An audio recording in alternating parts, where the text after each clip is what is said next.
Guys, tadi teman cerita, pernah dengar nggak kalimat sholat itu tiang agama? Kita ilustrasikan.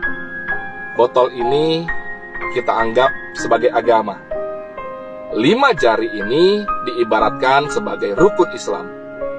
Syahadat, sholat, bayar zakat, puasa di bulan Ramadan, pergi haji jika mampu. Kalau 5-5-nya kita jalankan, niscaya agama akan terpegang dengan kokohnya.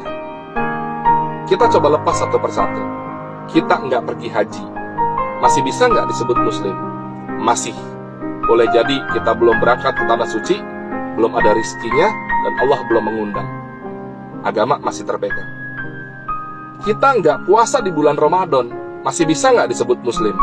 Masih. Boleh jadi kita nggak puasa karena sakit, uzur, dalam perjalanan, sehingga kita tidak berpuasa. Agama masih terpegang. Bayar zakat, kita nggak bayar zakat, masih bisa nggak disebut muslim? Masih. Boleh jadi kita bukan pembayar zakat, tapi kita penerima zakat. Agama masih terpegang. Tapi lihat yang nomor 2, sholat. Jari telunjuk, jika dilepas, apa yang terjadi dengan botolnya? Jatuh. As-sholatu imaduddin. Sholat adalah